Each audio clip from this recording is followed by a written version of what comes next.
किसी राज्य की लोकतंत्र की राज्य व्यवस्था में ऐसा करना पड़ता है तो यह राज्य व्यवस्था के शासन व्यवस्था के प्रबंधन के राजनीति के फेलियर होने की घोषणा है। लेकिन यह भी सच है कि जब जब सत्ता फेल होती है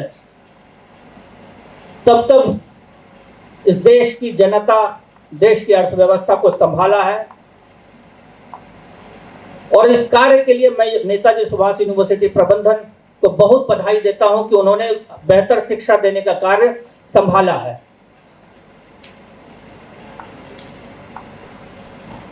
इस सभागार में बैठे शिक्षकों के ऊपर बहुत महत्वपूर्ण जिम्मेदारी है।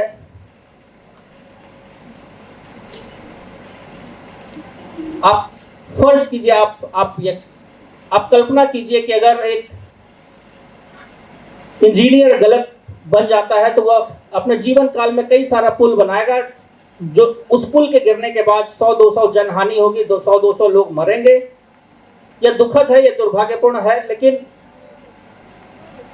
इसी तरीके से अगर कोई बेईमानी से कोई डॉक्टर अगर तैयार होता है, कोई डॉक्टर अगर बेईमानी से बनता है तो वो अपने पूरे जीवन काल में 100-200 लोगों को जल्दी यमराज के पास पहुंचाएगा। लेकिन एक गलत अगर अध्यापक बन जाता है, वह अपने काम को सही तरीके से अगर नहीं करता है तो वह पूरी पीढ़ी का नाश करता है।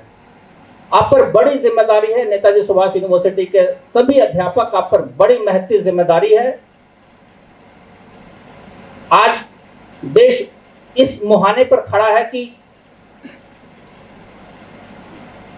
हर फील्ड में अपॉर्चुनिटी है, लेकिन तकलीफ इस बात की है कि अच्छे मैन पावर नहीं है, अच्छे बच्चे नहीं तैयार हो रहे हैं।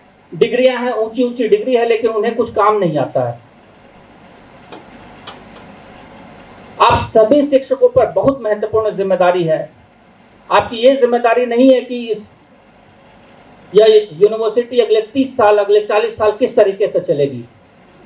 आपकी यह जिम्मेदारी भी नहीं है कि यहां बच्चे कैसे आएंगे। आपकी यह जिम्मेदारी है कि यहां जो भी बच्चे आते हैं वह जिंदगी से भरे हुए हो, उनमें भारत के प्रति उत्तरदायित्व का भाव हो। आप में से कई ऐसे सभागार में कई ऐसे शिक्षक होंगे जिन्हें यह ग्लानि महसूस होती होगी कि मेरी सैलरी से तहसीलदार साहब की सैलरी अधिक है। कई ऐसे शिक्षक होंगे जिन्हें यह लगता होगा कि मेरी सैलरी से दरोगा साहब की सैलरी अधिक है। आप में से कई ऐसे लोग होंगे कि उन्हें लगता होगा कि हमारे मारुति 800 से पड़ोस के जूनियर इंजीनियर की कार बड़ी है।